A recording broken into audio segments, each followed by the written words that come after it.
네, 올해 정기국회 끝나면 개헌 논의가 본물을 터질 것이다. 이렇게 얘기를 했습니다. 그것도 중국을 방문 중이었던 새누리당 김무성 대표. 어제 방중 마무리 기자간담회에서 발언을 했죠. 민감할 수 있는 개헌론에 대한 여당 대표의 발언이라 오늘 아침 조간신문 일면 기사로 대부분 다 다뤘습니다. 그런데 만 하루가 지나지 않아서 김무성 대표가 또 오늘 이런 얘기를 합니다. 대통령에게 사과한다. 이 개헌 논의가 또 다른 국면으로 접어드는 것 같습니다. 개헌 블랙홀인지 그럼에도 불구하고 꼭 얘기를 해야 되는 건지 잠시 짚어보도록 하겠습니다. 용인대 최창열 교수, 인천대 이준환 교수 두 분 나오셨습니다. 안녕하십니까? 안녕하세요. 네. 예. 자, 먼저 저희들 뒤로 글씨가 보일 겁니다. 이 두 가지 발언 내용을 다시 한번 정리를 해드리겠습니다. 김무성 대표가 중국을 방문하면서 기자간담회에서 어제 작심 발언 이렇게 나왔네요. 개헌 논의 본물 터질 것.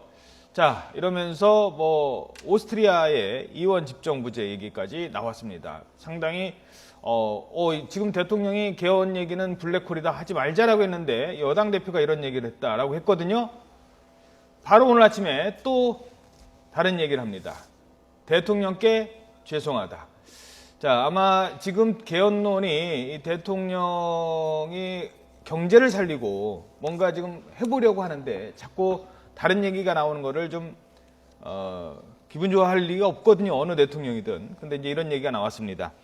먼저 일단 어떻게 보십니까? 일단 지난 6일이었죠. 대통령께서 수석 비서관회의에서 경제의 블랙홀이 될 수가 있다. 그래서 사실은 개헌 불가론을 못을 박았던 거죠. 대통령께서. 불과 열흘 정도 지나고 집권당의 대표가 국내도 아니고 해외 순방 중에, 그리고 대통령도 해외 순방 중이잖아요. 그렇죠. 근데 지금 이제 개헌 대선을 얘기했던 거거든요. 그러니까 사실 개헌 문제는 대통령의 공약사항이기도 했습니다. 박근혜 대통령이 후보 시절에 공약했던 거죠. 개헌을 추진하겠다고 얘기를 했었습니다. 그리고 이명박 대통령도 그랬고 노무현 대통령도 그랬고 개헌을 다 얘기를 했던 건데 단지 개헌의 방법에 대해서는 약간씩 차이가 있었어요. 근데 아무튼 간에 김무성 대표의 어제 개헌 발언은 대단히 의외였죠. 대통령이 개헌 불가를 얘기했는데 개헌 대선을 얘기했으니까. 그래서 이게 뭔가 대권 주자로서의 또 승부수가 아니냐. 그리고 뭔가 존재감을 보여주는 당청한 게 있어가지고. 그렇죠. 많은 걸 해석할 수 있는 정말 아주 굉장히 중요한 이슈입니다. 단지 하나의 이슈라고 하기에는 더 큰 의제라고 볼 수가 있었던 건데, 아젠다로 볼 수가 있었던 건데, 지금 하루도 안 돼서 지금 죄송하다라는 표현을 썼어요. 대개 저런 경우에는 정치적 문법이라는 게 진위가 잘못 전달됐다라든지 그리고 유감이다라든지 이런 표현을 쓰는 게 일반적이잖아요.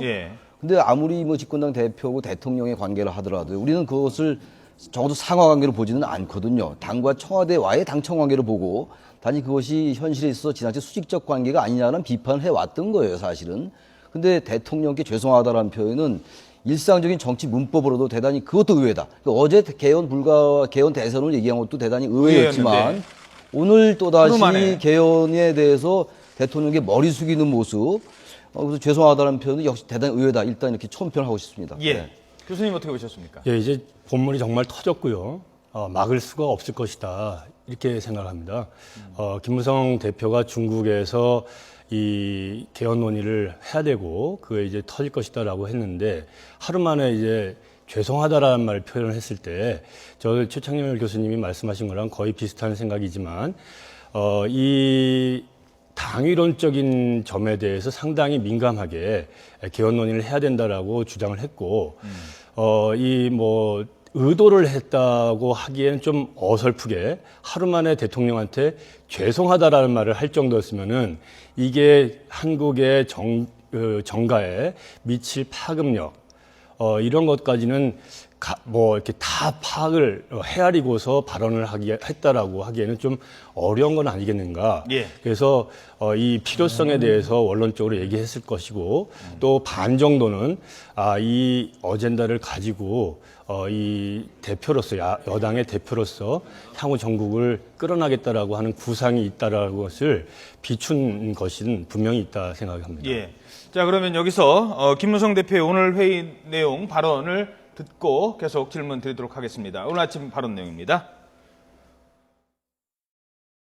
제가 이 민감한 사항을 답변을 하지 않았어야 되는데 그것은 저희 불찰로 생각을 합니다. 그래서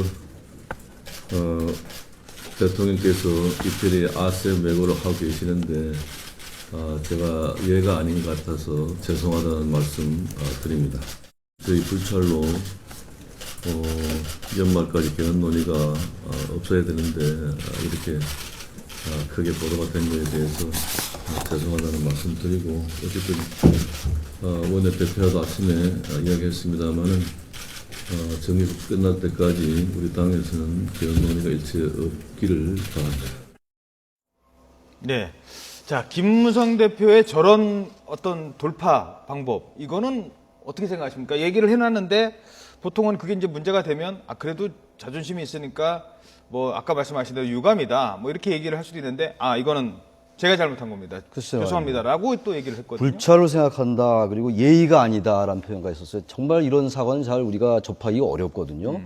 되게 그 정해진 사실 틀이 있죠. 사과라는 틀이. 그렇죠. 그래서 그것이 사과냐 아니냐에 대한 논란도 그래서 또 나오고 그렇죠. 그러는 건데, 이분은 뭐 사과가 아니냐 사과냐라는 논란을 아예 그야말로 봉쇄한 예. 완벽한 사과입니다. 예. 불찰로 생각한다, 예의가 예의가 아니다. 아니다, 예. 연말까지 개헌 논의가 없어야 하는데, 뭐 개헌 논의가 없어야 되는 건 아니죠. 사실은 바람직하지 않을 수 있으나 관점에 따라서 제가 개헌에 찬성하고 찬성하지 않고의 차원이 아니라 지금 이 자리에서 말씀드리는 게, 왜 여당 대표가 개헌 얘기를 못 하는 거죠? 난 그게 이해가 안 가는 겁니다. 예. 저는 대통령은 대통령대로 그런 말을 할 수가 있어요. 경제 살리기에 지금 모든 것을 화력을 집중하고 있으니까 경제 활성화 대책 그리고 여러 가지 규제 완화 이런 것도 좋습니다. 그건 좋은데 여당 대표는 또 자신의 의견을 얘기할 수 있는 거거든요. 그런 과정 속에서 여야 간의 의견이 조율될 수 있는 것이고, 여당과 여권 내에서도 조율이 되고 이렇게 될 수 있는 거거든요. 근데 이거를 하루도 안 돼가지고 집권당의 대표가 발언한, 특히 개헌의 문제인데 다른 일상적인 이슈도 아니잖아요. 이 부분을 이런 식의 사과가 과연, 제가 그래서 느끼는 게 개헌에 동의한다 안 한다라는 차원이 아니라 예. 우리 여권 내에서의 이 역학관계가 이 정도인가라는 좀 굉장히 충격적이랄까 그런 걸 느끼게 됩니다. 예. 자, 어떻습니까? 어찌됐든 집권 여당의 대표가 개헌 논의가 지금은 좀 바람직하지 않다는 거를 말씀을 드린다 이렇게 얘기를 했기 때문에 결국은 당분간 뭐 본물이 터질 것 같은 개헌 논의는 좀 수면 아래로 좀 접어들 것 같습니까? 어떻게 보십니까? 저는 김무성 대표의 저 발언이 물론 죄송하다라는 표현에도 방점이 있지만 예. 연말까지 정기국회에는 개헌 논의를 하지 않겠다라는 데도 방점이 있다고 봅니다. 연말까지는 일단 정기국회 그렇죠. 끝날 때까지. 그러니까 이보 전진을 위해서 일보 후퇴한 것이라고 저는 보는 거죠. 예. 본물은 터질 거고 예. 이미 텄다고 생각하는데 이거를 정기국회까지는 이 국정감사도 하고 예산도 다루고 입법 활동한다. 그러나 내년 선거가 없는 2015년 1년 동안은 예. 어쨌든지 이 개헌 문제를 매듭을 짓자. 시작은 올 말이다. 이런 것을 이제 비춘 것이 오늘 아침에 죄송하다는 표현과 동시에 연말에 시작하겠다라는 의중을 비쳤기 때문에 뭐 수면 아래로는 뭐 한 달, 두 달 정도는 내려갈 때지만 그 이후로는 본격화될 것이다. 이 여당만 이것을 얘기하는 것이 아니기 때문이죠. 알겠습니다. 자, 그렇다면 국민들은 이 개헌 문제에 대해서 어떻게 생각할까요?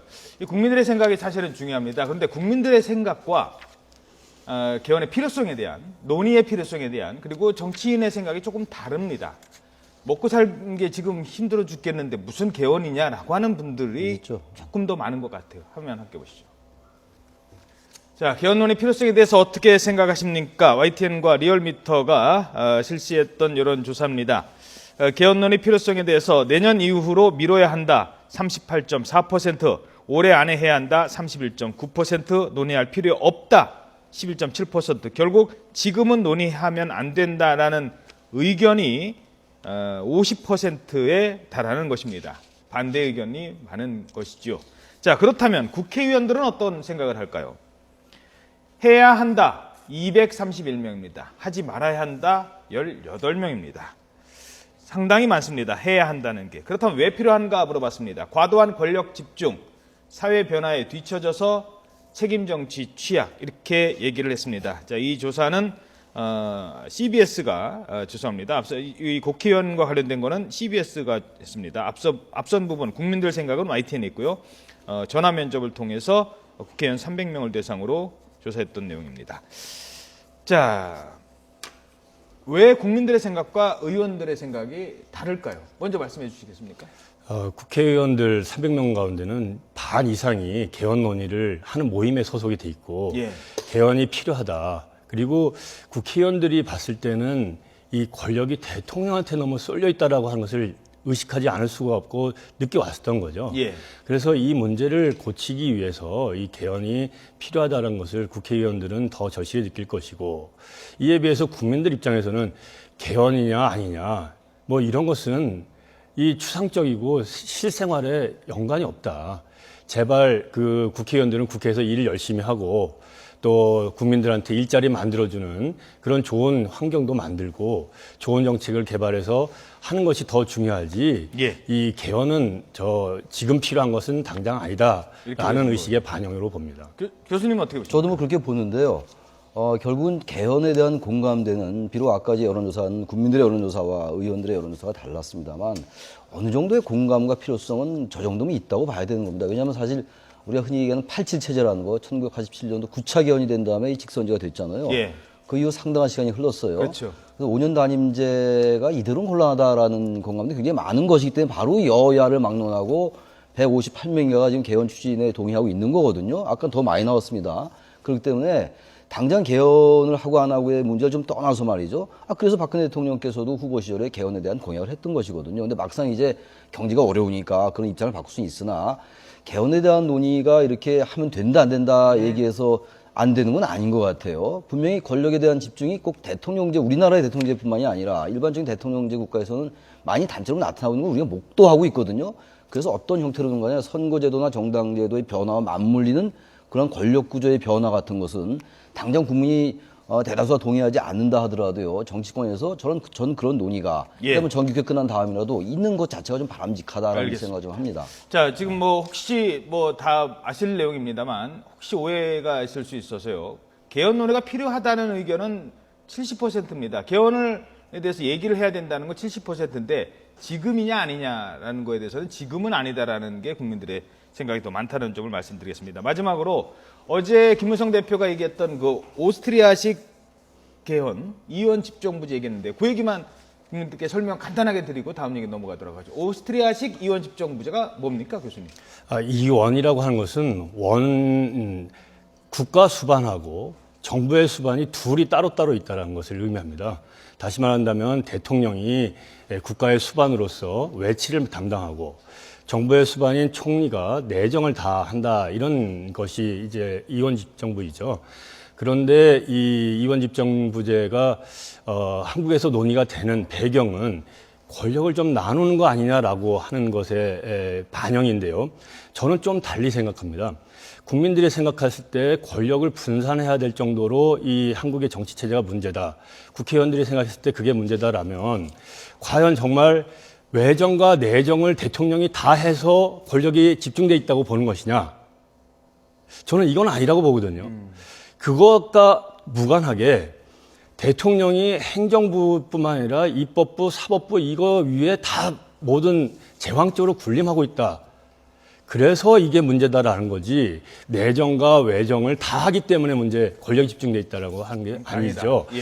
따라서 지금 현재 권력 구조를 바꾸는 개헌은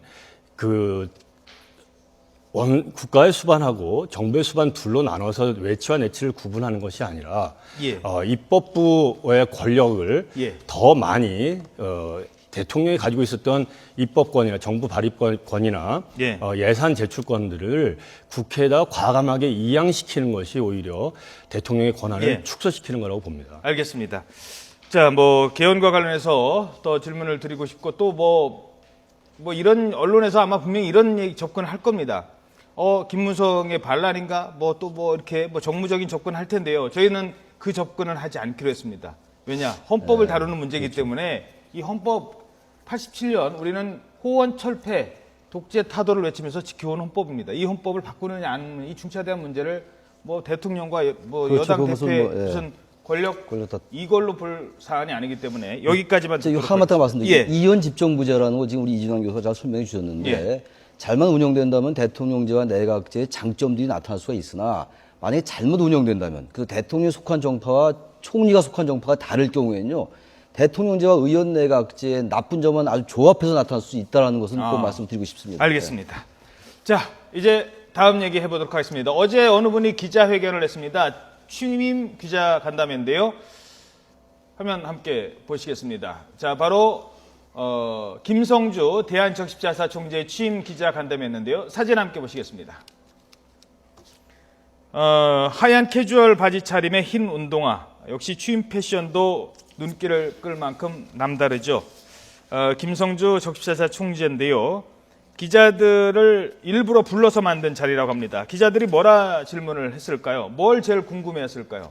아무래도 뭐 보훈인사 논란이 제일 궁금한 거 아니겠습니까? 뭐 적십자 협의 왜 안 냈는지도 궁금하겠습니다만. 근데 그 질문을 누가인가 했답니다. 근데 그 질문에 답변을 막 하려는데 다른 총재 적십자사 관계자들이 와서 아이고 점심 약속 지금 있습니다. 기다리고 계시네요 하고 서둘러 나갔답니다. 서둘러서. 그 자리에 있었던 기자들이 정말 황당했답니다. 어떻게 보십니까? 글쎄요, 지금 말씀하신 것처럼 김성주 총재는 임명될 때부터 일단 남북 적십자사의 업무에 맞지 않는다라는 것하고 또 그쪽의 경험이 전무하다라는 거거든요. 게다가 이제 플러스로 이게 대통령의 역시 보훈 인사 아니냐. 왜냐하면 지난 대선 캠프 때 대외 협력의 중요한 자리를 맡았었거든요. 예. 그러다 보니까 사실은 이거 뭐 여야 입장을 떠나서요. 김성주 총재는 뭐 대한 한적 그 총재는 좀 부적합하다 이런 논란이 많았거든요. 근데 지금 아까 기자회견 말씀 이런 것들은요. 예. 거기 관계자들도 예. 지나치 김성주 총재가 대통령의 시임을 받는다고 총애를 받는다고 느껴서 그런지 모르겠으나 그런 태도는 맞지 않죠. 대한적십자사라는 게 뭡니까? 이게 정치단체가 아니잖아요. 뭔가 국민들에게 봉사하고 또 남북관계도 우리나라는 굉장히 중요한 역할을 하고 있어요. 그런데 그런 기자들의 질문에 대해서 기자들이 국민을 대표해서 질문을 한 거나 마찬가지거든요, 사실. 예. 근데 점심시간이 있으니까 나간다? 상상할 수가 없는 거고 바로 예. 그것이 현재 한적 총재 부인과 역시 또 맞물리는 비판이 따를 수 있을 것 같고 그 비판에서 자유롭기가 좀 어려울 것 같습니다. 예, 조금 더 적극적인 대응이 필요하지 않았나 이런 생각을 해봤습니다. 한 가지만 더 여쭙겠습니다. 시간 관계상 짧게 부탁드릴게요. 지금 여의도 연구원으로 바뀌었죠. 이게 지금 상당히 오랜 시간 공석이라고 공석이죠. 합니다. 상당히 중요한 자리인데, 근데 박봉이래요. 생각보다는. 그래서 뭐 사립대학교 뭐 유명 교수님을 초빙하려 했는데 이게 뭐 그 자리에 갈 분들이 없어서 그리고 마땅히 또 누구를 추천은 받았는데 뭐 이거야말로 이제 청와대에서 추천한 사람을 김무성 대표가 조금 더 신경을 많이 쓴지 검증이 필요한지 지금 아직 그 공석으로 남아 있다는데 여의도 연구원의 중요성과 꼭 간단하게 좀 여의도 말씀해 주시죠. 연구원은 사실 그냥 일반 학술 연구원이 아니잖아요. 정당에 속한 연구원이거든요. 그래서 국가보조금을 받는 단체인데 이 여의도 연구원은 대선 전략과 굉장히 관련이 있어요. 그래서 이 부분은 단지 뭐 박봉이다 이런 차원보다도 당과 청와대와의 관계, 지금 아까 개헌 논의를 잠깐 말씀 나누지 않았습니까? 그렇죠. 그런 맥락에서 그런 연장선상에서 누가 원자로 오는 건 대단히 중요한 거죠. 아마 그래서 상당히 청와대와 당 간의 당대표와의 관계 그 자리의 성격 때문에 그런 것 같아요. 상당한 미묘한 신경전 같은 것 때문에 아직 공석이 아니냐 저는 이렇게 나름대로 추정을 해봅니다. 알겠습니다. 뭐 또 사람이 얽혀 있는 문제라 구체적으로 뭐 누가 거론된다까지는 이 자리에서는 피하도록 하겠습니다. 네, 지금까지 용인대 최창렬 교수님 그리고 인천대 이준환 교수님이었습니다. 두 분 오늘 말씀 고맙습니다. 고맙습니다.